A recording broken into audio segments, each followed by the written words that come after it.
네, 시편 말씀을 우리가 계속해서 매주일 예배 때 설교를 통해서 우리가 묵상을 하고 있는데 또 요즘은 통독도 시편을 함께 읽어가고 있습니다. 예배 전 찬양을 준비하며 연습부터 계속 찬양을 불렀더니 목이 약간 지금 네, 목소리가 조금 불편하게 들리실 수 있는데 양해해 주시기 바랍니다. 근데 그 가운데서도 지금 최근에 저희가 하나의 묶음을 하나의 꾸러미를 이루고 있는 일련의 시편들 15편이 하나의 흐름을 형성하고 있는 시편들을 묵상해 왔는데 그 시편들에는 공통적으로 성전에 올라가는 노래라고 하는 표제가 붙어 있었습니다. 몇 편부터였습니까? 120편부터였죠. 그리고 오늘이 마지막 134편, 총 15편입니다.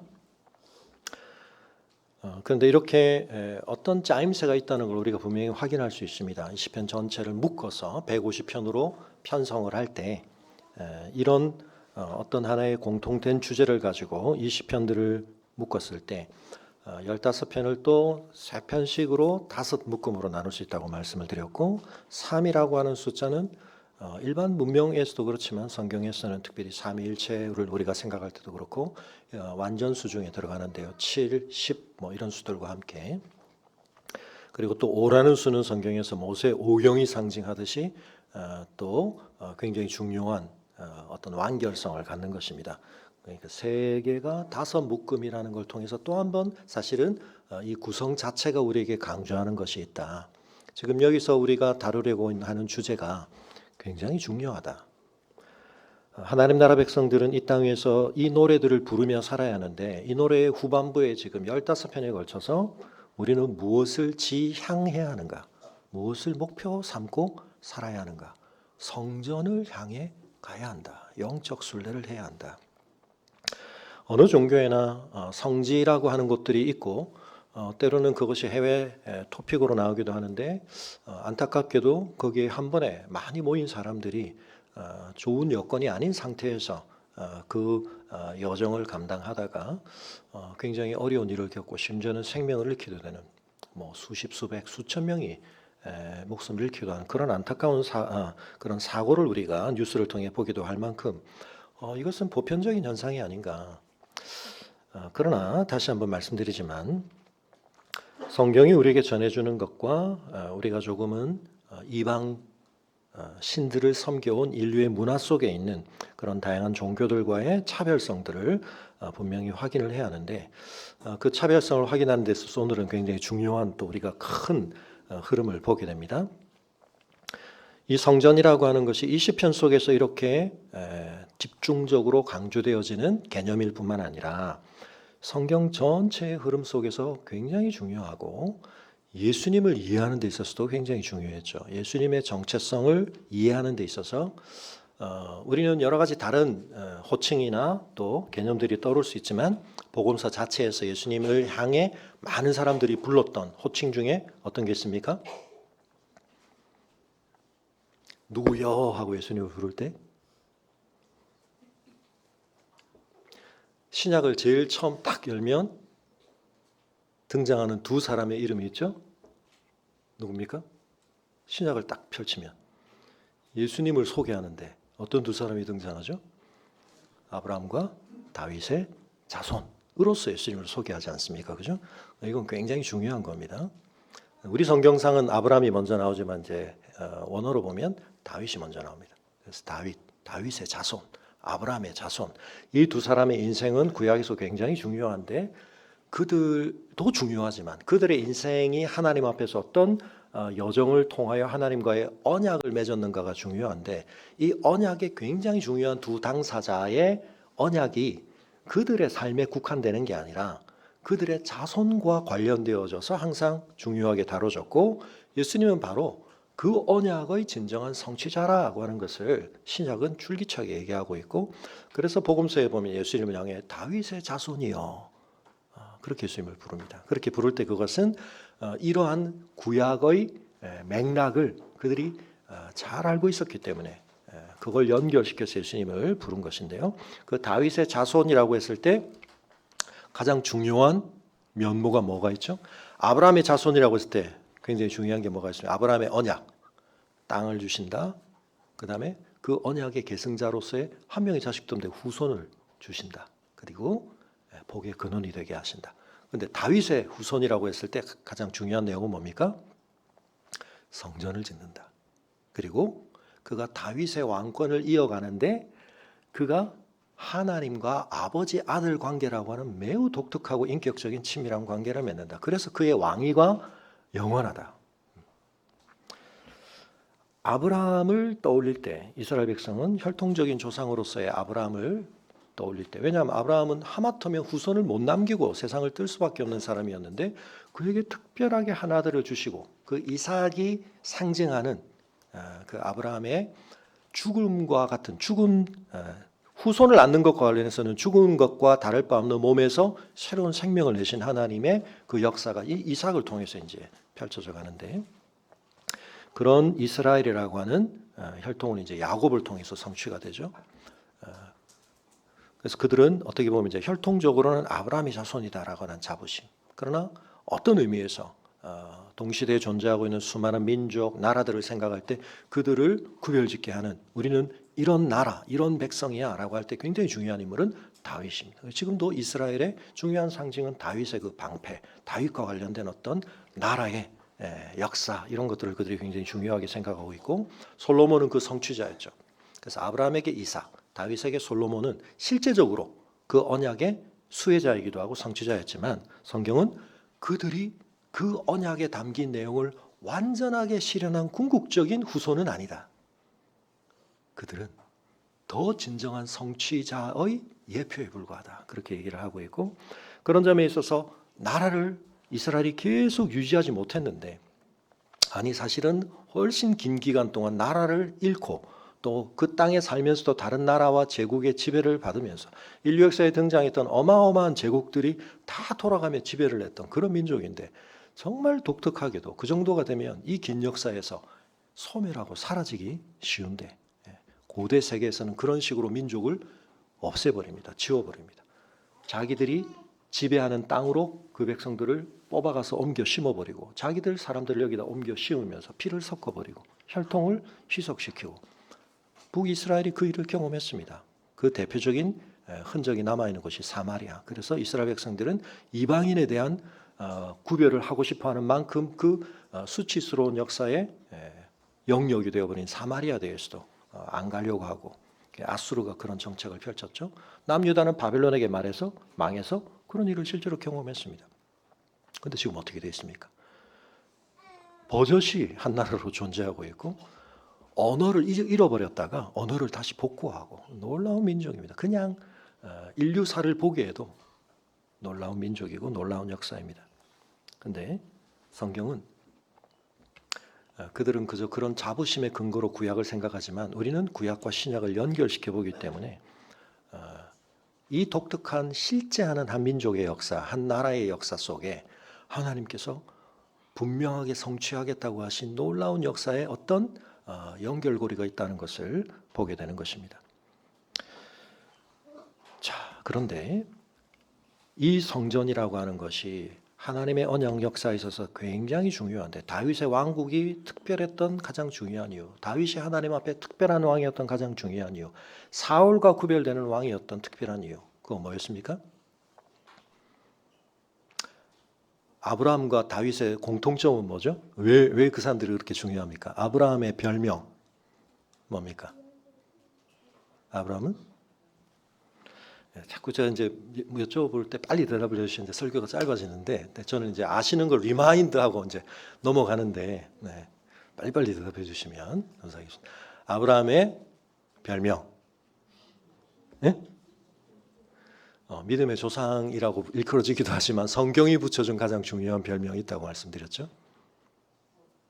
하나님의 벗, 이사야에도 있고 야고보 2장에도 있고, 하나님의 벗이다, 하나님의 친구다. 자, 그럼 하나님의 친구라고 하는 것은 어떻게 규정이 된다? 그걸 누가 설명해 주십니까? 예수님께서 요한복음 15장에서 뭐라고요?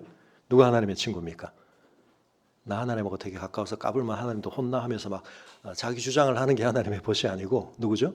하나님의 말씀에 순종하는 사람, 내 말에 순종하는 사람. 아브라함이 그 순종을 놀랍게 성취했습니다. 모리아 산 위에서 창세기 20장에. 자, 그러면 그렇게 순종한 사람에게 하나님의 벗으로서 대해 주실 때 어떤 차별성이 있느냐? 종과 친구가 다르다 그랬죠. 종은 주인의 지시를 받기도 합니다. 종도 주인에게 순종합니다. 그러나 그 종이 한 순종에 대해서 친구가 한 순종의 차이는 뭐죠? 주인이 친구에게는 그 모든 것을 쉐어한다. 자기가 뭘 의도하고 있는지 더 깊은 것을 함께 나누는 대상, 그것이 친구라고 예수님께서 요한복음 15장에서 이야기하십니다. 다 기억하고 계시죠? 이제 웬만한 건 기억해 주시라는 건 기억을 하고 있어 주셔야 여러분이 좋은 나무 교인인 것이 증명될 줄 믿습니다. 네. 나중에 우리가 천국에서 만났는데 좋은 나무 교인 특별 시험을 좀 칠 때 소속을 밝힐 때 좋은 나무 교인은 이건 꼭 알고 있어야 한다고 박명균 목사가 그러던데 뭐 이렇게 하시면 여러분 난감해지지 않도록. 자, 그래서 창세기 18장에서 하나님이 어떻게 하시죠? 아브라함에게 내가 하려고 하는 것을 아브라함에게 숨기겠느냐 하시면 뭘 하십니까? 소돔과 고모라 사건에서 아브라함이 우리가 볼 때는 한편 주제넘게 하나님하고 협상 비슷한 걸 하고 딜을 하는 것처럼 보이고 하나님이 거기에 굉장히 진지하게 반응하십니다. 뭐죠? 아브라함을 계속 성숙시키셔서 하나님이 우리를 물론 하나님의 종의 관점에서 우리를 정체성을 이해하는 부분도 있으면서 우리가 충성스러운 청지기가 되어야 한다. 근데 하나님 우리를 종 삼는 것에 끝나지 않으시고 우리를 벗으로 승격시키시고 친구로 삼기를 원하시는 거거든요. 그래서 우리를 하나님의 형상으로 지으셨고, 그래서 하나님의 마음 가장 깊은 곳에 있는 진심과 어떤 것을 우리와 공명하기를 원하신다. 나누기를 원하신다. 그래서 우리를 하나님의 형상으로 지으셨고, 우리에 대해서 하나님께서 로봇과 같은 존재, 그냥 시키면 시킨 걸 꼬박꼬박 하고 마는 존재로 우리를 대하는 것을 하나님이 만족스럽게 생각지 않으시는 거예요. 그래서 그 모리아 산 위에서의 아브라함의 순종은 너무 순종하기 어려운 그냥 이상한 그 난이도 높은 문제를 그냥 어쨌든 해냈다가 중요한 게 아니라 그렇게 하고 났더니 그 산에서 경험한 것 속에 그 시험지 뒷면에 뭐가 있다고요? 초청장이 있다. 보스로서의 초청장이 있다. 그건 뭐였습니까? 또 하나의 구원 역사에서 펼쳐질 하나님의 역사. 그 언약의 첫 출발에서 아브라함이 뭣도 모르고 하나님이 아들 준다니까 시작된 그 일에서 그 독생자를 받았는데 그 독자를 하나님 앞에 드려야 하는 이 시험. 그 시험은 자신의 독자를 우리를 위하여 내어주실 하나님의 갈보리 산 위에서의 하나님의 마음을 독자를 내어주는 그 사랑, 그 마음은 전부를 주는 마음이죠. 하나님께 전부를 드리는 아브라함의 순종을 통해 하나님께서 우리를 향해 우리가 받을 자격 없는 그 언약을 우리에게 유효하게 하시기 위해 내 독자를 내어줄 거야. 아브라함과 하나님 사이 거기서 공명이 일어났다. 제가 여러 번 설교를 드렸죠, 그죠? 이제 이건 여러분이 설교를 하실 수 있어야 됩니다. 어디 가서 복음을 전하실 때 창세기 22장 그 이상해 보이는 사건 속에는 이런 비밀이 들어있어 이러면서 여러분이 충분히 말씀하실 만큼 제가 반복을 했죠. 저는 그렇게 생각하고 있습니다. 다윗은 사도행전 13장에 보면 뭐라고 나옵니까? 사울하고 대비가 되어서 그는 하나님의 마음에 합한 자라. 거기 사도행전에 별명이 나오죠. 인류의 마음속에 하나님께서 그렇게 강조하시면서 하라고 하신 것도 자꾸 안 하고 어긋나는 마음들, 그게 우리의 죄성인데 놀라운 하나님의 은혜를 경험한다고 해서 다 그렇게 되는 것도 아니었는데 사울도 하나님의 기름 부으심을 받고 사실은 어떻게 보면 하나님과의 좋은 출발을 한 것 같았는데 사울은 어그러진 길을 가고 맙니다. 근데 그 사울은 인간적으로 보면 훨씬 더 이스라엘이 이방의 그 폼 좋은 왕다운 전쟁의 앞에 앞장서고 위용을 나타내고 구별된 갑옷을 입고 그렇게 뭔가 왕다운 모습을 시위하는 데 있어서 다른 사람보다 머리는 하나 더 있고 키도 크고 그런 사람이었는데 그 사람이 아니라 자기 집에서도 아들들 중에 혹시 왕이 될 만한 사람 아버지가 부르는데 열애시킨 그 아들을 하나님께서 기름을 부으셔서 왜? 외모가 아니라 물론 다윗의 외모도 뭐 저희가 다 알 수는 없지만 괜찮았을 수도 있는데 하나님은 그걸 보신 게 아니라 다윗의 마음.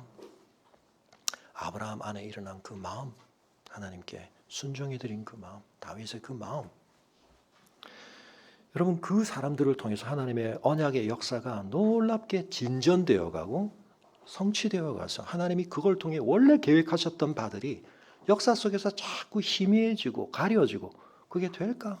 그 속에 도대체 무슨 놀라운 뜻이 있을까? 근데 그런 사람들을 통하여 여기에 뭔가 엄청난 게 있을지 모르겠어. 하나님이 뭔가 어마어마한 걸 하시려나 봐. 그런 기대를 갖게 하는, 그리고 그것을 조금이나마 희미하게 보게 하는 일들이 그들의 생을 통해 있었던 것입니다. 그 다윗의 자손이 하게 될 가장 중요한 일, 성전을 짓는 일. 메시아가 오면 성전을 회복해 줄 것이다. 그래서 헤롯이라고 하는 사람, 그 가문이 계속 그 일을 함으로써 어떤 자기 주장을 했다고요? 내가 너희들이 그토록 갈망하는 성전 지어줄 테니까. 메시아가 하나님이 인정하여 기름 부어 세운 이상적 통치자로서의 그리스도, 그가 오면 이 일을 할 거라고 기대하고 있는데, 누가 온다 한들 내가 지금 너희들에게 실현해주고 있는 이거보다 더 잘해줄 사람 있을 것 같아? 내가 최고지? 그럼 인정해. 내가 그리스도야 그냥. 그런 주장을 하고 있을 때 예수님께서 그 헤롯이 지어놓은 성전을 바라보며 선생님 너무 멋지죠. 저 성전 너무 근사하죠. 그 성전이 회복되고 있는 것에 대해서 그나마 자부심을 느끼고 있던 제자들에게 저 성전 헐어라. 내가 사흘 만에 짓는다. 그리고 실제로 그 성전 안에 가서 난동을 부리시고, 그 이해할 수 없는 예수님의 모든 행동 속에는 어떤 자아식이 들어있습니까? 내가 진짜 다윗의 자손이야. 그러나 예수님께서 분명히 선은 그것입니다. 논쟁을 하실 때 자손이라고 하면 사실은 조상의 후광을 덧입는 거고, 조상보다 뒤에 존재하기 때문에 사실은 조상을 넘어설 수 없는, 또 조상을 존중해야 되는데, 왜 다윗이 자기 자손에 대해서 얘기를 하면 그를 주라고, Lord, 왜 주라고 불렀지? 이미 다윗이 그 속에 뭘 가지고 있습니까? 내 자손으로 오지만 하나님께서는 그를 통해 어마어마한 일을 하실 텐데, 그 일은 나를 통해 실현될 수 없었던 일일 뿐만 아니라 그분의 존재와 그분의 존귀하심은 나를 훨씬 넘어서는 거라는 걸 다윗이 이미 말하였다. 여러분, 그런 언약의 역사가 쭉 흘러가고 있는데, 자, 여러분, 이 성전으로 올라가는 노래의 마지막 두 편에서 지난주에도 말씀드렸다시피 어떤 공통된 표현으로 시작을 하는가? 보라, 보라. 그래서 실제로 볼 것을 촉구하는 것이기도 하지만 우리의 감각을 깨우는 거죠. 주목, 뭐 이런 뜻입니다. 어떻게 보면. 그리고 그것에 대해서 우리가 올바르게 가치 지향을 할 것을 요청하는 것입니다. 근데 133편이 중요하게 다뤘던 건 뭡니까? 갑자기 성전 얘기하다가 공동체 얘기가 나옵니다. 형제가 연합하는 얘기가 나옵니다. 이스라엘 백성 얘기가 나옵니다. 그래서 다시 말씀드리지만 이게 하나님의 원뜻입니다. 하나님께서는 건물 짓는 이야기, 시온이라는 공간 속에 어떤 구조물 짓는 이야기, 너희가 항상 이 건물을 소중하게 여겨를 말씀하신 게 아니라, 하나님이 그 건물을 지으실 때 하나님의 마음의 청사진 속에는 더 진짜가 들어있는데, 그 진짜는 뭐죠? 우리입니다. 우리. 교회 공동체. 1차적으로는 예수님의 몸, 예수님의 존재, 예수님의 삶 자체, 그것이 진짜 성전을 실현하는 것인데, 예수님께서 승천하셨잖아요. 그래서 더 이상 이 세상에는 육신의 몸으로서 예수님이 한편은 존재하지 않으십니다. 예수님 지금 어디 계십니까? 하늘의 보좌 우편에. 그러나 놀랍게 성경은 예수님께 또 하나의 소재지가 있다고 말씀해요. 예수님은 또 어디 계세요? 이 땅에 계세요. 어떻게? 이 땅에 세우신 새 몸을 통해, 그 몸이 뭡니까? 그리스도인들, 그들의 연합된 교회. 그래서 승천하셨지만 성령을 보내셔서 그 성령이 내주하시는 우리가 주님의 몸을 이루고, 그 우리가 예수님과 연합되어진 새 몸으로 이 땅에 있고, 머리 대신 주님의 통치를 받고, 머리 대신 주님의 뜻에 순종하며 우리가 주님의 손이 되고 발이 되어서 주님과 함께 일하고 주님의 다스림의 열매를 나타내는 이 교회, 이게 뭐죠? 성전이다. 그래서 에베소서에서나 베드로전서에서나 교회를 향해서 계속 말하고, 너희는 함께 지어져가는 성전이다. 너희의 모퉁이 돌은 그리스도다. 너희는 산돌이다. 너희는 함께 지어져가는 그리스도의 새 몸이고 새 성전이다. 이런 얘기를 하고 있는 겁니다. 이 정체성을 우리가 바르게 알아야 됩니다. 그런데 우리가 예배당 지으면서 그걸 성전이라고 부르는 건 심각한 잘못이다. 그건 참 성전인 우리의 주님의 몸된 활동을 위해 필요한 굉장히 중요한 여건 중에 하나죠. 그것도 필요합니다. 그것의 영향을 우리가 받습니다. 그러나 화려한 성전 지어놓고 저게 아름답다 이렇게 하면 안 된다는 겁니다. 본질을 잃어버리는 겁니다. 오늘 다시 말씀드리지만 요한계시록에 나오는 보석이 막 박힌 새 예루살렘, 그거 뭡니까?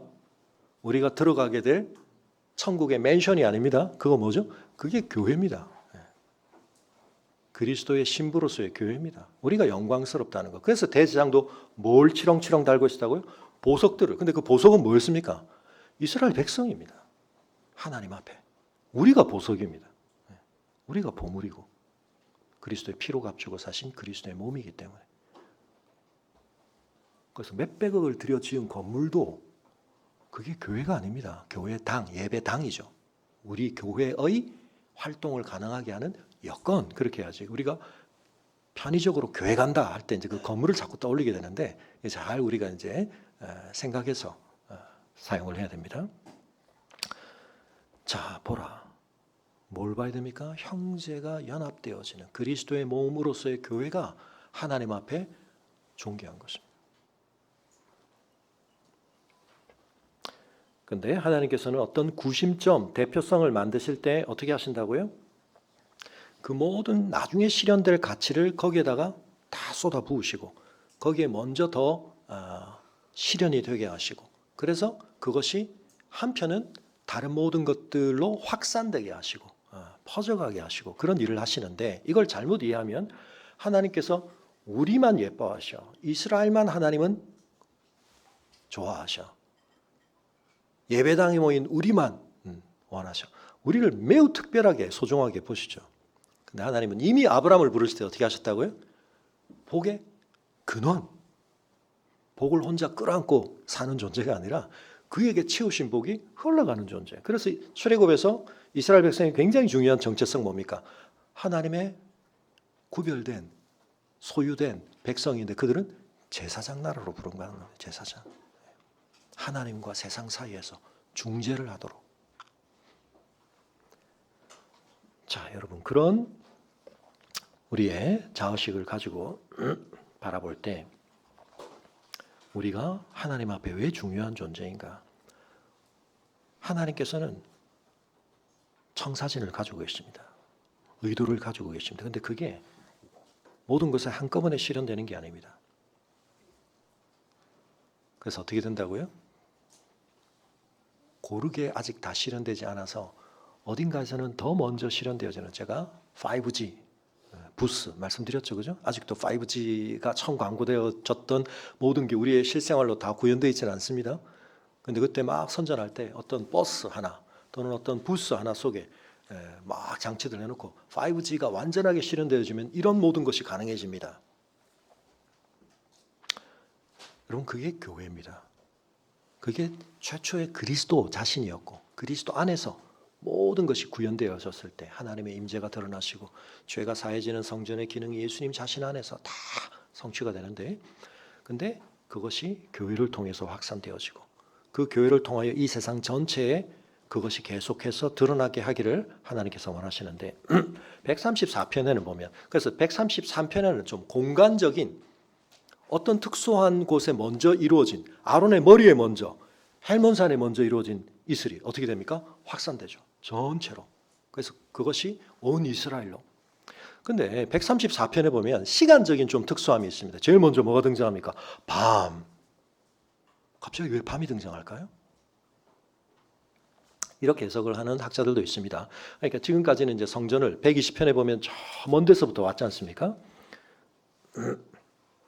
계달의 장막에서부터 저 먼 곳에서부터, 그리고 이때는 굉장히 어려운 역경과 고난들이 막 많이 있었는데 이제는 와서 참 아름다운 형제가 동거하는 페스티벌, 뭐 6월절이었을 수도 있고 그런 것들을 하고 나서 이제 다시 자기들의 땅으로 돌아가는, 새벽에 이제 출발하기 전에 이루어지고 있는 어떤 주고받음이다. 그래서 밤을 새워, 밤에도 여기 이제 어떻게 보면 순번을 따라서 지키고 있는 제사장들과 레위인들이 있었거든요. 그들을 얘기하는 것이다. 이제 뭐 그렇게 보기도 합니다만 저는 이렇게 보는 것이 더 중요할 것 같습니다. 지금 어딘가 공간에 있어서 매우 특수한 곳, 아론의 머리, 헤르몬산, 거기서 먼저 누려지고 실현되어지는 것이 확산된다 그랬잖아요. 근데 여기서는 시간적으로 매우 특수한 시간입니다. 언제요? 밤. 일반적으로 밤에는 성전이 붐빌까요? 조용할까요? 조용하죠. 네. 밤이 되면 사람들이 자기 일상적 삶에 활동을 이제 중지하는 일반적인 시간이고, 오늘 우리는 전기를 통해서 막 조명들을 통해서 밤도 더 환하게 밝혀놓고 그래서 더 많은 활동을 밤에 하기도 합니다만 이 당시는 그럴 수가 없습니다. 밤 되면 자러 가는 겁니다. 밤 되면 모든 활동이 중지되는 겁니다. 다만 성전 안에서는 밤에도 등불을 밝혀야 하고 밤임에도 불구하고 하나님의 임재가 중지되지 않습니다. 그래서 그 밤을 지키는 사람들이 있습니다. 밤에 이루어져야 할 일들도 계속 수행되어지는 일이 있기는 하지만, 그러나 성전이라고 해서 밤이 더 특별하게 막 분주해지지는 않습니다. 바꾸어 얘기하면 밤은 가장 고요한 시간입니다. 그리고 가장 제대로 된 모든 기능들이 최소화되는 시간입니다. 근데 그때 어떻게 하라고요? 여호와의 성전에 여전히 서 있는 종들이 있습니다. 섬기는 자들이 있습니다. 그들이 뭘 해야 한다고요? 여호와를 송축해야 합니다.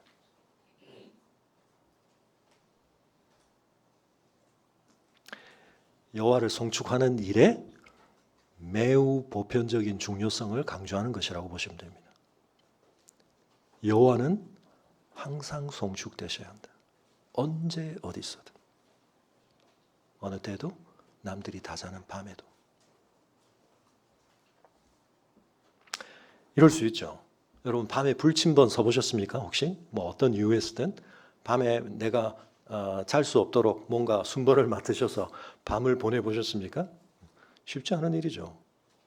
그걸 하는 것만으로도 고역이고 나는 할 바를 다 하고 있는 겁니다.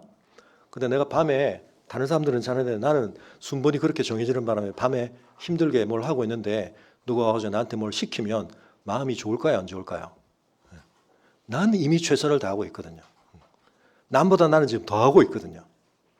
근데 그 사람한테 뭐라고요? 여호와를 송축해라. 사실은 밤을 그렇게 보내는 것 자체가, 그 행위 속에 뭐가 들어있어야 됩니까?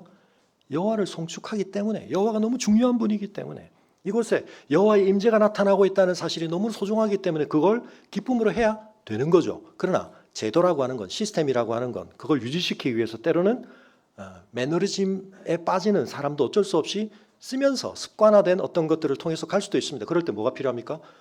다시 스피릿을 부르는, 이게 지금 뭐 하고 있는 일인지 다시 잘 기억해.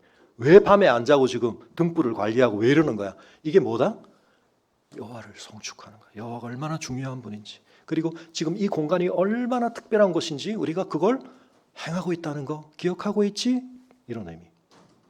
실감이 잘 안 나실 수 있는데 제가 떠올려 볼 수 있는 뭐 우리 친구들 중에 그런 또 뭐 갈망이 없어서 이게 또 더 안 하다 할 수도 있지만, 요즘 뭐 아이돌 그룹 중에 아이브라는 그룹이 굉장히 다양한 연령층에서 뭐 초등학생들이 엄청 좋아한다 그러더라고요. 그런데 뭐 저희 집에 있는 누구를 비롯하여 뭐 지금 대학 축제에 뭐 계속 불려다닌다고, 어제 연대 뭐 하여튼 최근에 고대 뭐 온 곳에 다 불려다니는, 남자도 좋아하고 여자도 좋아하고 그런 그룹인 것 같습니다. 자, 그런데 누가 아이브 숙소에, 지금 멤버들이 다 숙소에 사는지 개인 집에 있는지 잘 모르겠습니다. 같이 숙소에 있다고 치고 아이브를 좋아하는 친구들한테 오늘 이 숙소 앞에서 좀 불침번 살 사람 이러면 애들이 어떻게 반응을 할까? 왜 거기 날 불러? 이럴까요? 저요. 콘서트 가는 것보다 만약 그걸 티켓팅 한다 그러면 동시 접속자 뭐 100만이 넘을 가능성이 있습니다. 나 그 앞에서 오늘 밤새도 돼요? 공식적으로 문을 앞을 좀 지켜달라. 딱 명찰 하나 줄 테니까 아이브 오늘 밤 지킴이 딱 해가지고 그 앞에서 그냥 있는 것만도 어떨까요? 너무 영광스럽죠. 밤이니까 할 수는 없지만 그 앞에서 막 아이브 노래 부르면서 춤추고 싶겠죠. 일단 그건 하지 말고 조용히 있어. 근데 이 물을 탁 받아봤는데 중간에 어떤 시간에 문을 열고 들어갈 수가 있어. 들어가서 가습기를 물을 한번 빼주고 자고 있는데 방향제를 확인해주고 아로마 향을 꽂아주고 와, 어떻게 될까요, 여러분? 막 떨릴 것 같은데 제가 그렇게 알고 좋아하지 않아서 제가 이제 상상해 보는 겁니다만 이해가 되십니까? 여러분, 그거보다 1000배, 10,000배 더 거룩한 설레임과 긴장으로 해야 될 일이 뭐죠? 성전에서 불침범 서는 겁니다. 하나님이 여기 함께 계신데, 하나님께서 만물의 주인 되신 하나님께서 이곳에 자신의 특별하신 임재를 드러내시기로 언약하시고 그걸 나타내시는 곳에 내가 지금 밤에 그 역할을 맡고 있어. 그걸 제대로 깨달은 사람은 그 행위 자체가 뭘까요? 그 불침범 서는데 나 잠을 포기하고 나 거기 서 있게 해주세요. 뭐죠? 나는 아이브를 찬양하는 거죠. 아이브를 송축한다는 걸 나타내는 겁니다. 뭐 그 아이브 자리에 뭐 여러분이 좀 괜찮게 생각하시는 누구든지 넣어 보십시오. 좀 와닿으시나요? 이해가 되시나요? 네.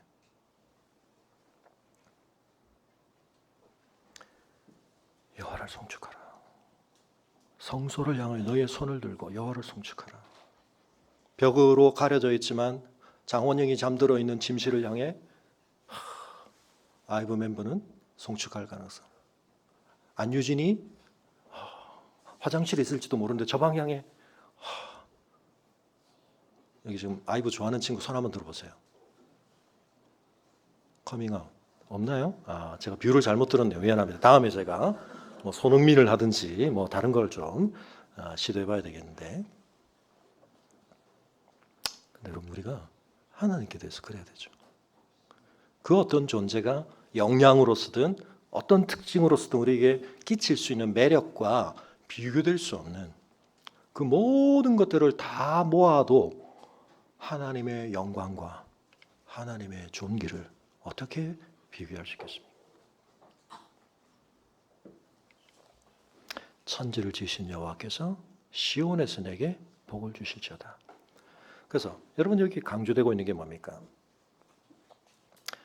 이 하나님은 다른 이방신들처럼 어떤 지역신, 로컬, 그 지역 안에서만 자기의 어떤 주권이, 영향력이 발휘되어지는 그런 지역 소신이 아니시고 천지를 지으신 분이시다. 그런데 그 하나님의 특별하신 임재와 그 하나님의 놀라우신 통치가 이 성전이 있는 곳을 중심으로 여기서부터 발원하여 나타난다. 여러분, 이 개념을 가지고 있기 때문에 온 세상 속에 나중에 궁극적으로는 실현될 그 모든 것에 가장 집약되어진, 가장 우선되어진 어떤 것이 여기서 시작된다. 요즘 뭐 영화들 같은 경우에 뭐 전 세계에 많은 사람들이 기대하고 있는데 개봉을 대한민국에서 가장 먼저 합니다. 뭐 이런 일들이 조금 뭐 생겨버렸죠. 예. 한국에 가면 가장 호응이 좋으니까. 어떤 제품이 출시되는데 모든 사람들이 기다리는 그 제품을 좋은나무 교회 예배 시간에 여기서 제일 먼저 선을 보겠습니다. 이러면 뭐 예배에 관심이 없던 사람들, 뭐 신앙에 관심이 없는 막 줄 서겠죠. 이해가 되시나요? 네. 여러분, 우리가 지금 그런 자리에 있는 겁니다. 천지를 지으신 하나님께서 내가 너희들과 깊이 특별하게 온 세상에 하나님이 한편은 편재하신다고 우리가 신학적으로 말할 수 있지만 하나님의 계심을 더 특별하게 나타내어 주시는 어떠함 속에 있으시다. 우리 청년들이 제주도 갔을 때는 뭐 제가 장례 때문에 좀 또 조정할 수밖에 없어 거기 가보지를 못했는데 이기풍 선교관이라고 하는 곳에 이쪽 우리가 이제 서쪽에만 쭉 있다가 이제 중간으로 한번 가야 되는데 우리 장년들은 이쪽 코스를 좀 줄이고 중간에 가서 이제 이기풍 선교관도 한번 가고 그 옆에 바로 있는 4.3 공원도 가고 뭐 그랬습니다만 제가 사실 이제 그때 뭐 말씀 안 드린 것 중에 하나는 거기 기념비가 3개가 있습니다. 이기풍 선교사님, 이도종 목사님, 그리고 배윤교 목사님 꽤 큰 기념비가 있습니다.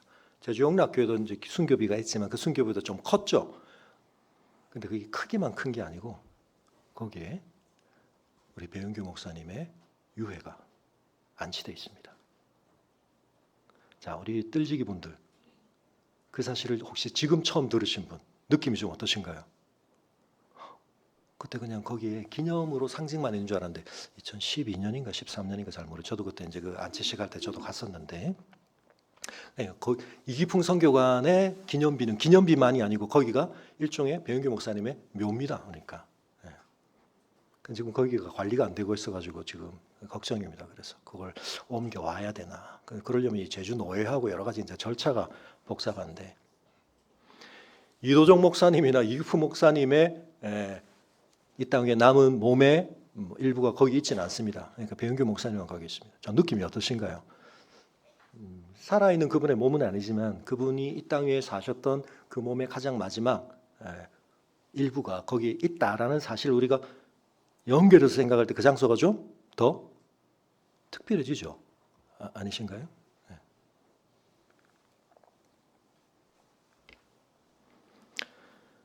여러분, 근데 하나님께서는 하나님의 임재를 하나님의 영을 통하여 드러내신다. 영이시기 때문에 그 하나님의 영을 어디에다가만 하나님이 드러내시느냐? 하나님의 형상인 우리 안에만. 그래서 우리를 성령의 전으로 삼으시는 겁니다. 그런 우리가 이렇게 모이면 예수님의 약속처럼 두세 사람이 내 이름으로만 모여도 거기에는 더 특별한 주님의 함께 하심을 보증해 주시는, 물론 한 사람만 있어도 이 세상 속에서 그곳은 특별해집니다. 내가 예수를 주로 고백하는 사람으로서 예수님을 내 생명의 머리로 모신 그분의 연결된 몸으로서 그분의 통치가 이루어지고 그분의 말씀이 먹혀드는, 그분이 말씀하신 걸 소중하게 생각하고 그분이 그렇게 말씀하셨으니까 나는 그것에 순종하려고 하고, 그런 연결성을 가진 내가 이곳에 있을 때 하나님 나라의 관점에서 거기는 매우 매우 특별해지는 거예요. 근데 그런 사람들이 이렇게 많이 모이잖아요. 여기는 어마어마하게 중요해지는 겁니다. 자, 그런데 제가 이것도 여러 번 반복했던 것이기 때문에 이제 확인을 합니다. 하나님께서 어떤 특별한 것에 하나님의 놀라운 것을 집약시키시고 집중시키시지만 하나님은 항상 그것의 다음 과정을 어떻게 그 속에 밀도 있게 가장 농축되어진, 엑기스적으로 거기에 가장 집중되어진 어떤 것이 거기에만 고착되어 있게 하시는 게 아니라 어떻게 해요? 퍼지게 하신다. 여러분, 이 개념을 나타내는 가장 중요한 상징이 하나 있습니다. 그게 뭐죠? 성전이라는 것과 관련되어서 이 개념을 보여주는 굉장히 중요한 성경의 상징적 이미지가 있습니다. 하나님의 임재가 특별하게 나타나는 곳, 또는 하나님의 통치가 실현되어지는 곳, 그걸 우리가 성전이라고 부르는 겁니다. 사실은 이 세상 전체가 성전이어야 하는데 우리가 그렇지 않게 되어버렸기 때문에 하나님은 그 특별함을 포기하지 않으시고 성전이라고 하는 하나님의 언약 관계 안에 있는 사람들의 삶과 그 언약을 통하여 그걸 계속 구현해 가시는 겁니다. 근데 그 하나님의 청사진이 세상에 처음부터 마지막까지 있다는 걸 보여주는 일관된 이미지. 창세기 2장에 찾아보시면 창세기 2장이 뭐가 나오죠? 창세기 1장에 있었던 서론적인 천지 창조에 대해서 조금은 그걸 클로즈업한 것처럼 확장해서 자세한 내용들이 나오는데, 하나님께서 이 천지를 만드신 다음에 8절에 7절 여호와 하나님이 땅의 흙으로 사람을 지으시고 생기를 그 코에 불어넣으시니 사람이 생명이 되니라. 그 다음 뭐죠? 여호와 하나님이 동방의 에덴에 동산을 창설하시고 그 지으신 사람을 거기에 두셨다.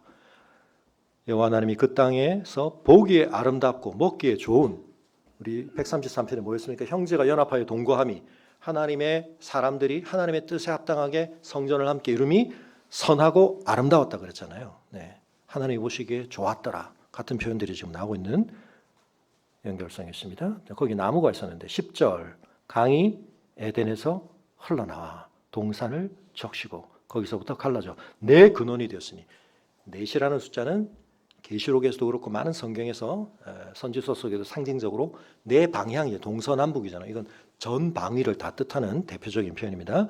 첫째 이름은 비손이라 금이 있는 하일라 온 땅을 둘렀으며 그 땅에 금은 순금이요 그 땅에는 베들리엄과 호마나도 있으며 둘째 강은 여러분에서 강들의 이름이 나오는데 그 강들이 어떤 느낌을 우리에게 줍니까? 그 강들은 주변을 풍성하게 하는, 가치 있게 하는, 보석이 막 등장하는데요. 이런 이미지들을 통해 여러분 하나님의 임재가 특별하게 나타나고 하나님의 통치가 집중적으로 실현되어지는 그 대리인으로서 사람이 거기에 거처하는 그곳에서 뭐가 발원한다고요? 물이, 강이 흘러나온다고요. 여러분 그래서 훌쩍 뛰어넘어 요한계시록으로 가보면 요한계시록 22장에 뭐가 나옵니까? 요한계시록 성경이 제일 마지막, 성경이 지금 제일 앞을 봤습니다. 성경이 제일 마지막 22장에 무슨 얘기 나오죠? 또 그가 수정같이 맑은 생명수의 강을 내게 보이니. 왜 강이 나오지? 이 강은 뭘까요? 하나님과 및 어린 양의 어디로부터? 보좌로부터 나와서 보좌, 하나님의 임재, 하나님의 통치가 실현되어지는 좌소죠. 거기서부터 물이 나옵니다. 길 가운데로 흐르더라. 강 위에, 강 좌우에 뭐가 있습니까? 생명나무가 있어 12가지 열매를 맺고 만국을 치료하는 역할을 하고. 여러분 그래서 이 강이 가져다주는 이 효능, 주변을 복되게 하고 살리고 풍요롭게 하는. 여러분 이게 성경 어디에 또 하나 나오는데 기억나십니까? 그렇죠. 에스겔 몇 장? 47장. 네, 보시죠. 에스겔 47장에 보시면 여러분 에스겔서는 전체 구조가 어떻게 됐습니까? 이스라엘의 멸망 포로기에 대한 건데 처음은 하나님의 영광이 이 중요한 성전에서 떠나시는 것으로 나타납니다. 왜 하나님의 성전에서 하나님이 떠나실 수밖에 없는가? 하나님의 특별한 임재의 좌소라고 말씀하셨던 곳에 왜 하나님이 더 이상 있으실 수가 없는가? 거룩하신 하나님 앞에 그들이 거룩하지 않기 때문에, 하나님의 통치를 거역하기 때문에, 온 열방의 빛이 되어야 하고 온 열방의 첫 열매가 되어야 할 그들이 온 열방보다 더 썩어버렸기 때문에, 하나님을 더 무시하기 때문에, 하나님 말씀 아예 안 듣기 때문에, 그리고 그들은 오히려 하나님의 이름을 팔아서 하나님을 모욕되게 하고 있기 때문에 하나님이 거기를 떠나십니다. 근데 그들이 정화의 과정을 거치죠. 그 과정을 통해서 에스겔 37장에 보면 뭐도 나옵니까? 마른 뼈들처럼 흩어진, 우리는 다 죽었다, 멸절되었다, 소망이 없다, 말라 비틀어져 흩어져 있는 뼈들을 향해 하나님이 에스겔, 이 뼈들이 살겠느냐? 우리는 다 끝났다. 하나님께서 다시 살리시죠. 생기를 불어넣어, 사방에 생기를 불어넣어 군대를 일으키십니다. 그리고는 이스라엘이 회복되는데 그 뒤부터 계속 성전 짓는 이야기가 나옵니다. 근데 그 성전에 하나님의 임재가 나타납니다. 영광이 임합니다. 그러고 나서 나타나는 얘기 뭡니까? 47장입니다. 나를 데리고 성전 문에 이르시니 성전의 앞면이 동쪽을 향했는데 그 문지방 밑에서 뭐가 나옵니까? 물이 나옵니다. 동쪽으로 흐르다가 성전 오른쪽 제단 남쪽으로 흘러가면서 사방으로 내가 또 데리고 북문으로 나가서 바깥 길을 꺾어 동쪽을 향한 바깥문을 이르기로 물이 오른쪽에서 스며 나오는데 처음에는 측량을 해보는데 발목까지 차오릅니다. 4절에 다시 측량을 하니까 허리까지 오릅니다. 무릎 위에 오릅니다. 그 다음은 허리까지 오릅니다. 그 다음은 어떻게 되죠? 사람이 능히 건널 수 없는 엄청난 높이로 물이 증가됩니다. 이 물은 어떤 역할을 합니까? 7절에 내가 돌아보니 강 좌우편에 나무가 심이 많다. 그래서 아라바로 내려가서 바다에 이르러 그 바다를 살리는 물이 됩니다. 그래서 그 바다에 생명들이, 모든 생물들이, 고기가 심이 많아지고 그 물을 살리는 물을.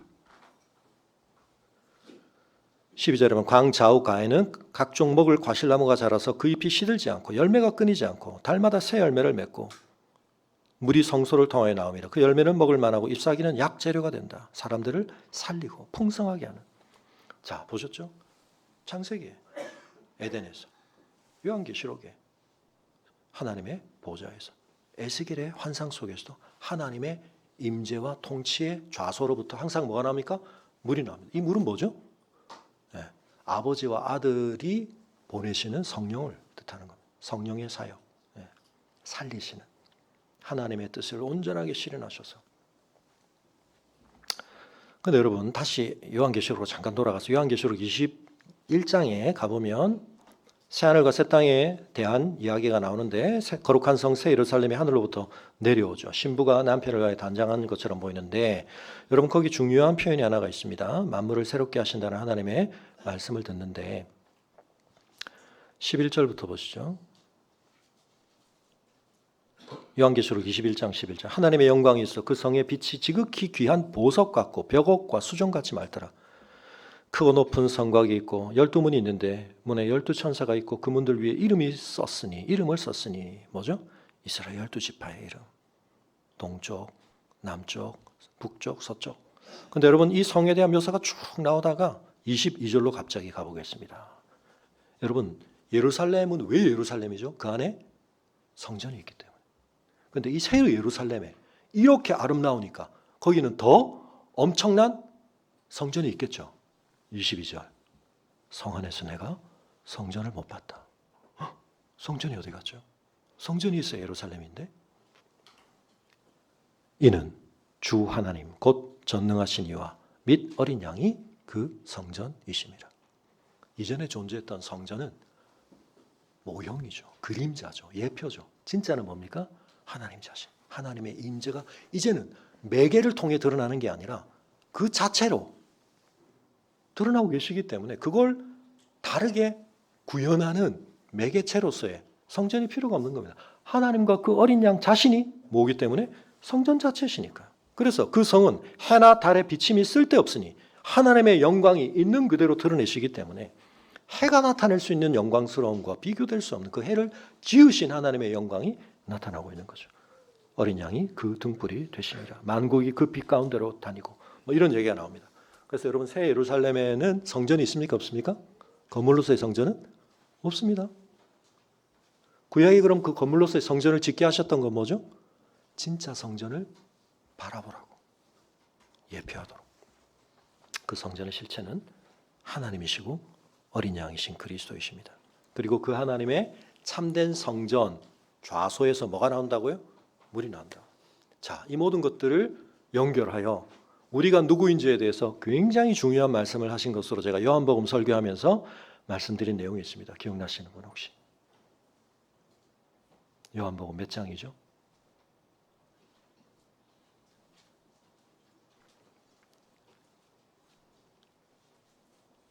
요한복음 7장. 네. 예수님께서 명절에 갑자기 이런 선포를 하십니다. 요한복음 7장. 성전에 사람들이 가는데요. 예수님이 간다 안 간다 막 그러시다가 결국은 14절에 이미 명절의 중간이 되어 예수께서 성전에 올라가서 가르치시니 사람들이 놀라운 이 사람이 어떻게 이런 가르침을 전하나 그런 일을 예수님께서 성전에서 하셨습니다. 자, 그런데 예수님께서 이 성전에 서시기 전에 굉장히 중요한 말씀을 하나 하십니다. 이 절기와 관련해서 37절에 명절 끝날 곧 큰 날에 예수께서 서서 외쳐 이르시되 누구든지 목마르거든 내게로 와서 마시라. 나를 믿는 자는 성경의 이름과 같이 구약에 예언되어 있다는 뜻입니다. 하나님은 이미 이 뜻을 나타내셨다는 겁니다. 그 배에서 생수의 강이 흘러나오리라. 기억나시죠? 이 구절이 우리 얘기라고. 나를 믿는 자, 목마름을 가지고 이 세상에 어떤 물로도 해결될 수 없는 그 갈망을 가지고 생수의 참 근원 대신 이런 메타포들은 다 예레미야에 있는 터진 웅덩이, 물을 담을 수 없는 터진 웅덩이를 만들어서 샘의 참 근원 대신 하나님을 버리고 갔던 이스라엘 뭐 이런 얘기들이 다 모아져 있는 얘기입니다. 어쨌든 이스라엘 백성들의 일반적인 삶에서도 물이라고 하는 것은 굉장히 중요한 것이었는데 예수님께서 나를 믿는 자는 목마르지 않는다. 그런데 어떤 방식으로 그 목마름이 해결된다고 말씀하시죠? 그 배에서 그 존재의 중심에서 뭐가 나온다고요? 생수의 강이 흘러나온다. 자, 조금 전에 우리가 봤던 창세기에 요한계시록에 에스겔에 있었던 이 반복적이고 지속적인 일관된 하나님의 메타포의 관점에서 예수님이 지금 무슨 얘기하고 계시다고요? 그 다음 구절이 설명해 주고 있습니다. 이는 그를 믿는 자들이 받을 성령을 가리켜 말씀하신 것이다. 우리가 누구다? 성전이다. 생수의 강은 어디서 나오기 때문에? 만국을 주변을 완전하게 살리는 진짜 물은 어디서 나오기 때문에요? 하나님의 임재와 통치의 그 가장 중심된 좌소로부터 퍼져나오기 때문에. 근데 우리가 우리의 존재의 중심에서 그 강이 나온다는 건 뭡니까? 우리가 성전이다. 근데 우리가 어떻게 성전이 됩니까? 성령께서 우리 안에 거하심으로.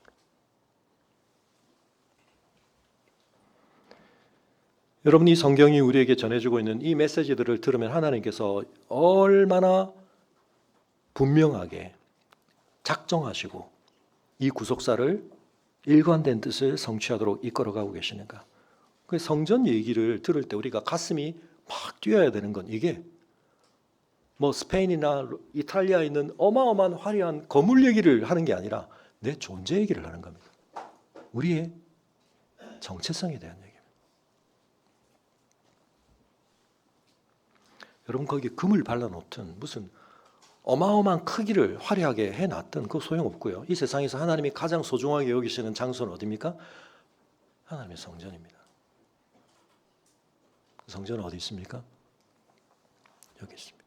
그래서 바울이 신약의 수많은 서신들이 이 사실을 근거로 우리의 윤리적 삶에 대해서 우리의 더 거룩해지는 삶에 대해서 촉구하는 겁니다. 네가 하나님의 성전인 줄을 알지 못하느냐?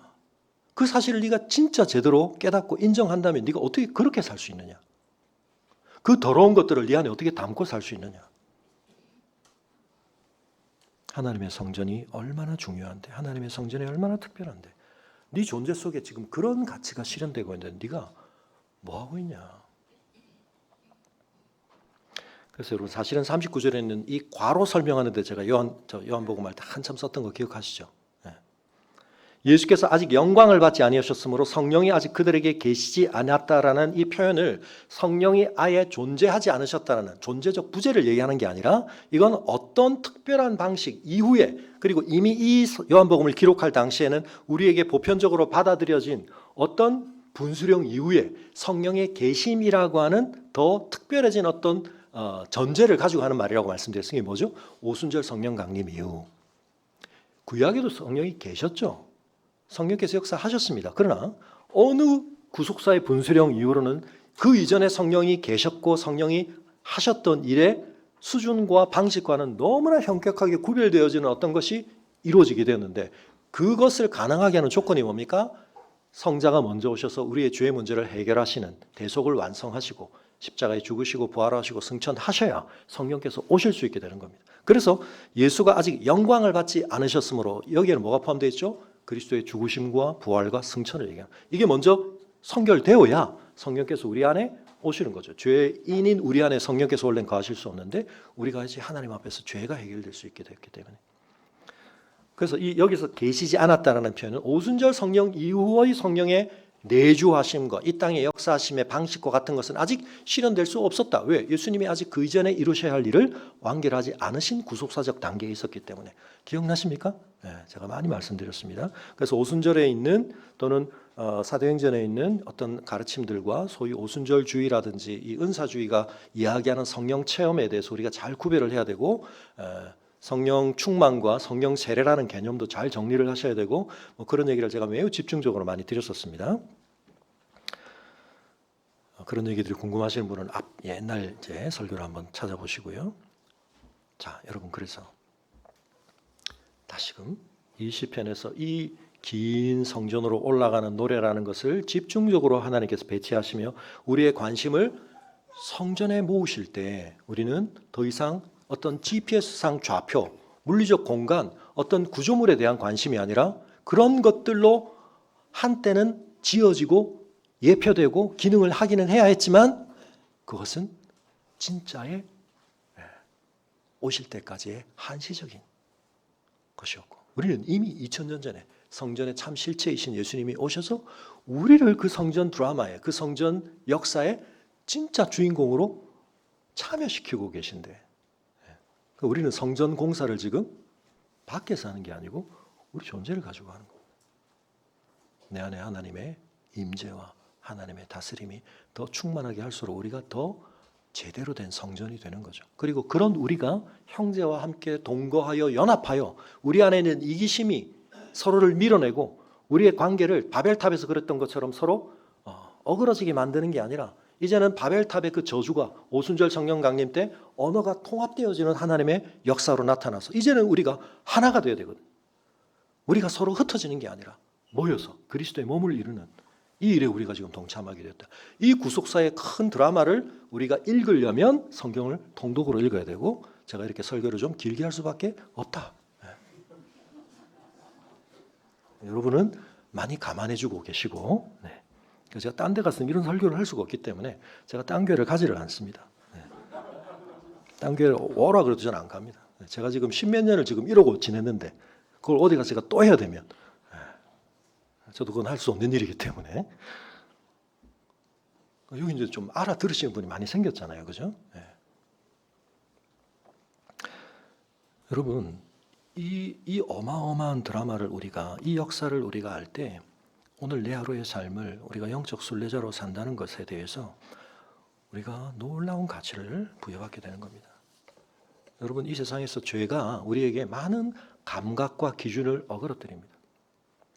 그래서 우리가 진짜 가치 있는 일 보라 지향해야 되고 그걸 선하고 아름답다고 여겨야 되고 그걸 추구해야 되고 밤을 새면서도 하지만 그걸 감사하게 여기는 그 소중한 일에 대한 우리의 감수성이 우리의 체험이 증가되어 가야 된다. 그럼 어떻게 되냐면 하지 마라 그래도 뜯어 말려도 아이브를 너무 좋아하는 애들은 여러분 뜯어 말려도 갑니다. 그렇겠죠. 근데 그런 일이 우리한테 일어나야 되거든요.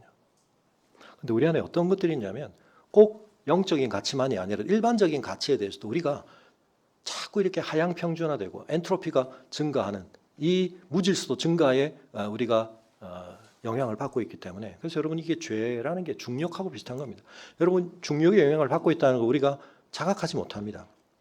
이번에 제주도 가가지고 우리 코스 중에 원래 정했던 건 아닌데 딴 데 가려고 했더니 비가 너무 내려가지고 거기 사람들이 너무 많이 오는 바람에 시간상 안 돼가지고 어떤 가구점에 갔었습니다. 굉장히 그 큰 가구점입니다. 그 자체만으로도 갈만하다 그래서 비를 피하기도 하고 세덱이었나요? 제가 잘 브랜드를 몰라서 세덱이라는 굉장히 큰 데가 있더라고요.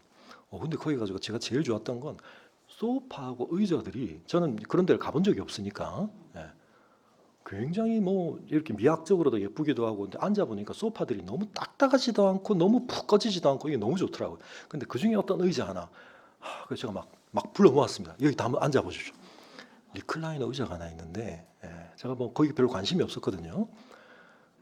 근데 얘가 버튼이 3개가 있는데 이 3개를 조작하니까 온갖 각도가 되면서 그러니까 제가 갔다 와가지고 리클라이너를 막 찾아봤습니다. 찾아봤는데 좀 싼 거 없나.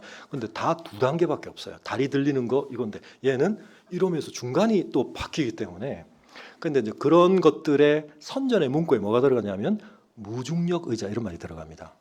들어보셨죠? 그런 거 말고도 수동으로 하는 거죠. 근데 무중력 의자라는 말이 의미 있게 들리는 이유는 뭐냐면 여러분 우리가 중력의 영향을 받아서 몸이 불편한 거거든요.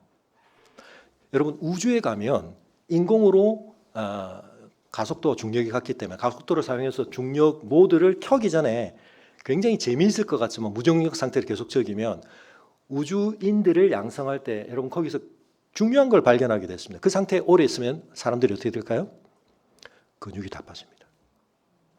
그래서 막 운동을 해야 됩니다. 이유는 뭐냐면 우리는 디폴트 값으로 이 중력이 그냥 기본적으로 작용하는 데 있었기 때문에 우리는 아무것도 안 한다고 생각하죠. 가만히 서 있어도 이거 우리 몸이 엄청난 일을 하는 겁니다.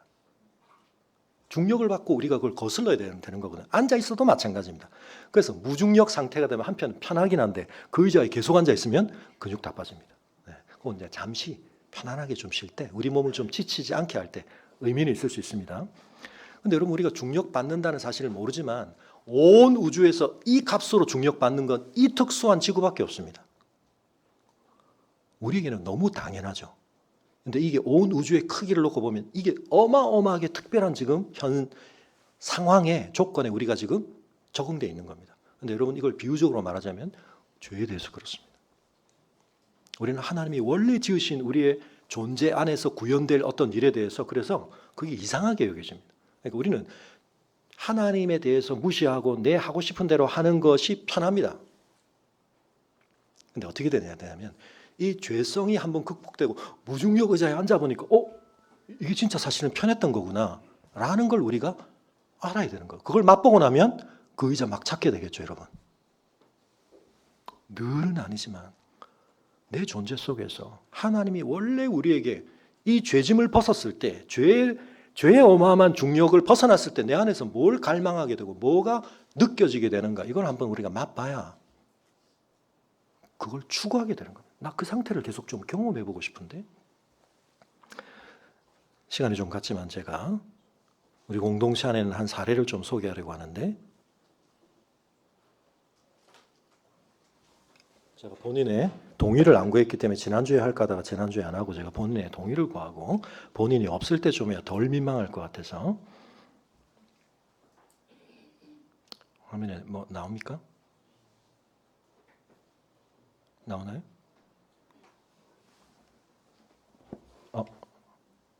안 나온 것 같은데? 문서 안 나왔습니까? 연결이 안 됐나요? 그냥 화면 닫아주시죠. 잠깐만. 네. 디스플레이 설정을 제가 다시 한번. 뭘 지금 제가 보여드리려고 하느냐 하면,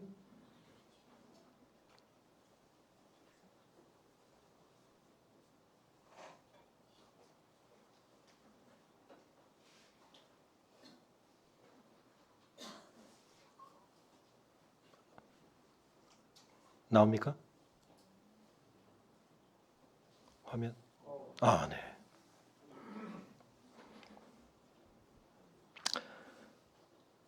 여러분, 군대에 있는 우리 지체 중에 누가 군대에 있는 동안 읽은 책 목록입니다.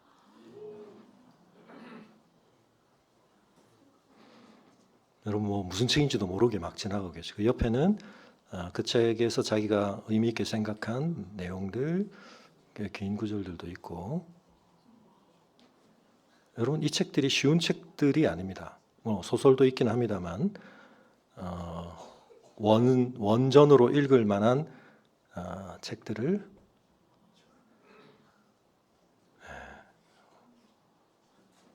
멀리 있는 누군가가 아니라 우리 청년들에 있는 누군가가.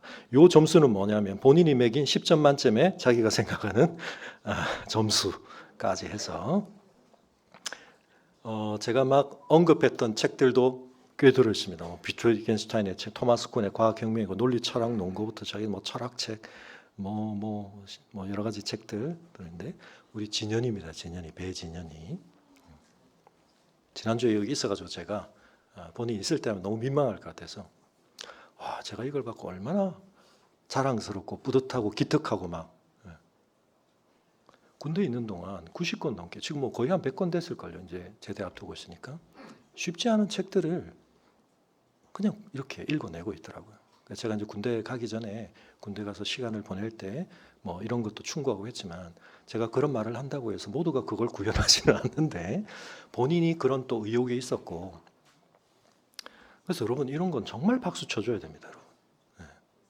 본인이 나중에 오면 개인적으로 만나서 박수를 꼭 표해 주시고 경의를 표해 주시기 바랍니다. 잘하는 걸 잘한다고 해줘야 됩니다. 여러분, 우리가 공부를 하거나 이런 게 좀 어렵죠.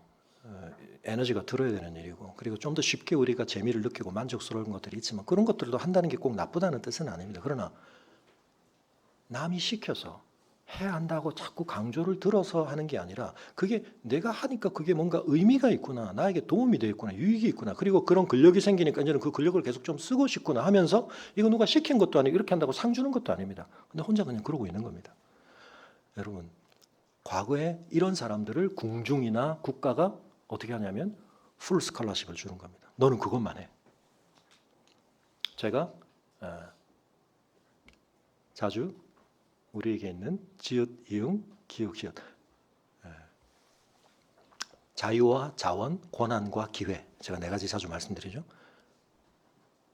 줘봐야 우리가 그걸 너무 잘못 쓰니까, 그리고 어떤 사람은 그걸 줬더니 너무 악한 일을 하니까 우리가 그걸 빼앗기도 하고 제한하기도 합니다만, 어떤 사람은 그걸 주니까 그걸 가지고 마음껏 하는데 그게 공동체를 위해서 유익이 되는 일을 한다. 그러면 그 사람한테는 그걸 제한 없이 주는 겁니다. 풀 스칼라십을 주고 테뉴어를 주고.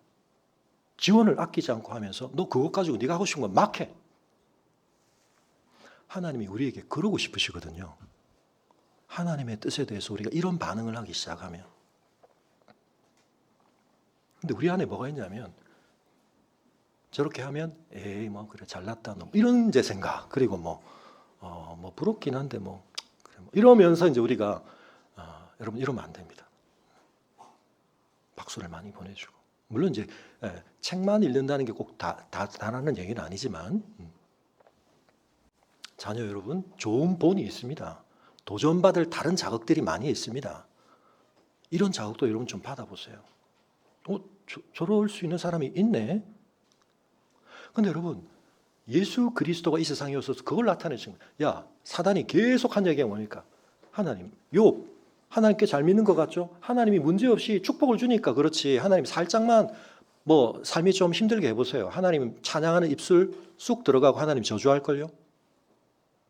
다 거두어갔는데 힘든 씨름을 하죠.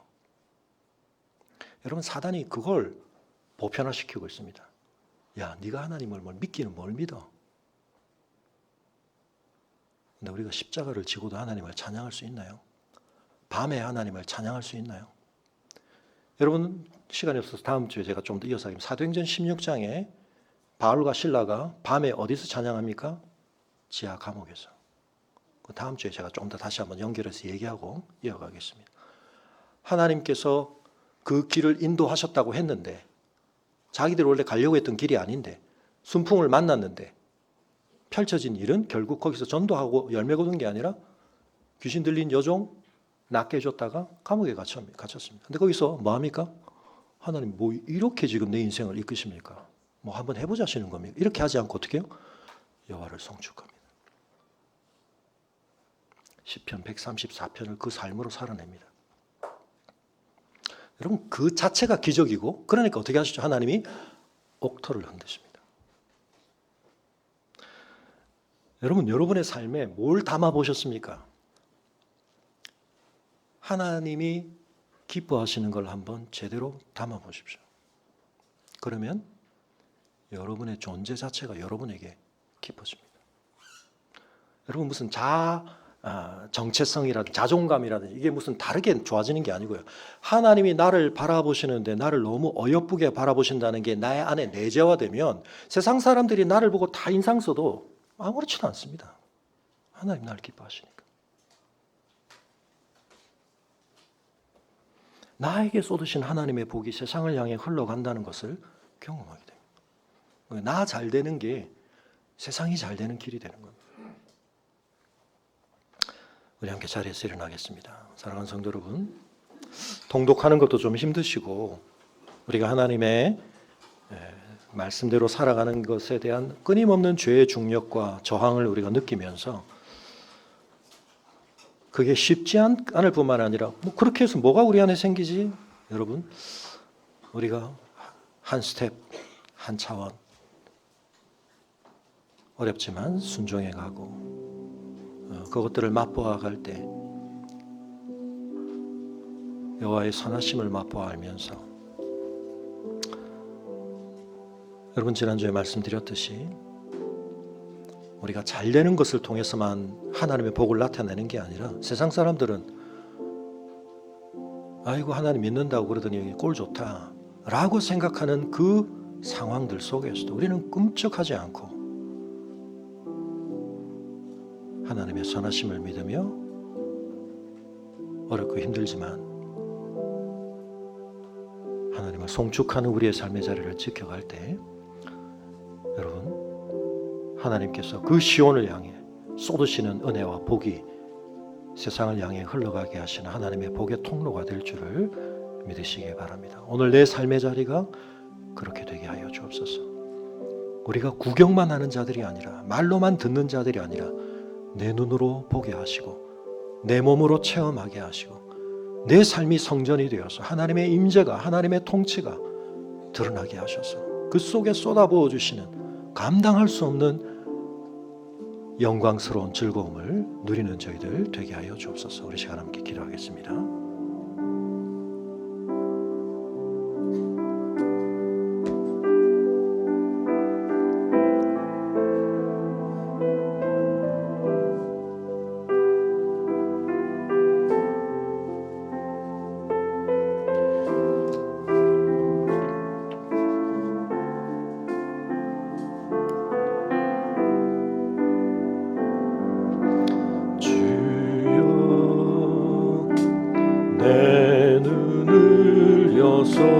지금 주의 법 보도록 나는 땅에 객이 되어 싸우리. 주의 법 숨기지 마소서. 나로 주님의 법도의 길을 깨닫게 하소서. 그리하며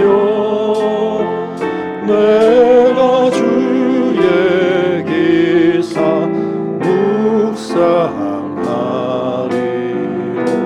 묵상하리로다. 내 안에서 행하시는 살아계신 하나님을 그 깊은 뜻 위하여 너희고 소원 두시니 먼저 주님의 나라와 그의 의를 구하라. 그리하며 이 모든 것을 내게 더욱더 풍성히 주리라. 내가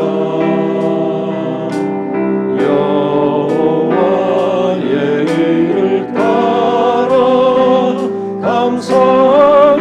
감사하리로라. 높으신 여호와의 이름 찬양. 할렐루야. 아멘. 압도적으로 신실하신 아버지 하나님, 하나님 앞에 불의하고 불신실하게 짝이 없는 저희들이지만 저희를 포기하지 않으시고 저희를 성전 삼으시려는 그 하나님의 거룩하신 열망을 끝내 성취하신 이 놀라운 드라마가 바로 성경 속에서 우리가 만나게 되는 언약의 이야기, 성전 역사의 이야기인 것을 깨닫게 하시고 오늘 우리의 삶이 하나님 앞에 성전이 될 수 있도록 하나님께서 그 놀라운 역사들을 이루어 오셨는데 우리가 이 사실을 우리 자신의 삶에 적용하지 못하고 그 사실을 우리의 삶에 가치 있게 접목시키지 못하고 저희가 엉뚱한 가치들을 바라보며 그 기준을 따라 저희의 삶을 헛되게 살아가고 있다면 주님, 저희가 돌이키기를 원합니다. 저희가 하나님의 성전이라는 이 놀라운 사실 앞에 주님, 저희가 다시 한번 두렵고 떨림으로 서게 하여 주시고 그것을 끝내 이루신 하나님의 경륜을 깨달을수록 우리를 반드시 아들의 그 온전하신 형상대로 빚어가실 그 소망을 바라보며 여전히 한심하고 연약한 저희들이지만 주님이 저희 안에 시작하신 일을 멈추지 않으시고 포기치 않으시고 성취하실 것을 바라보며 이제는 저희도 자원하고 협력하여 그 역사를 이루어가게 하시고 예수 그리스도 안에서 이루어졌던 내 안에 하나님의 뜻을 품고 하나님이 기뻐하시는 일을 나도 기뻐하며 그것을 때로는 간헐적으로 어쩌다가 한 번씩 경험할 뿐이지만 우리가 그 아름다움을, 그 선함을 잊어버리지 않고 그것을 다시 되찾고 그것을 더 높은 수준으로 추구하기 위해서 분발하며 씨름하며 그리고 서로 함께 격려하며 이 길을 가 영적 순례자로서 우리가 이르러야 할 하나님의 참 성전의 영광에 이르게 하여 주시기를 간구하며 이제는 우리 주 예수 그리스도의 은혜와 우리 아버지 하나님의 그 크신 사랑과 성령의 감화감동 교통하심이 우리를 성전 삼으사 우리의 존재를 우리의 삶을 영화롭게 하시며 영광스럽게 하시며 복되게 하시며 능하게 하시는 그 하나님의 놀라우신 경륜 앞에 내 삶을 내어드리며 주님의 역사의 현장이 되기를 다시 한번 기대하며 결단하는 주의 성도들의 걸음 위에 부모님의 장례를 보낸 유족들의 걸음 위에 수술을 마치시고 회복의 씨름을 하고 계신 집사님과 그 가정 위에 영원토록 함께 하시기를 간절히 축원하옵나이다.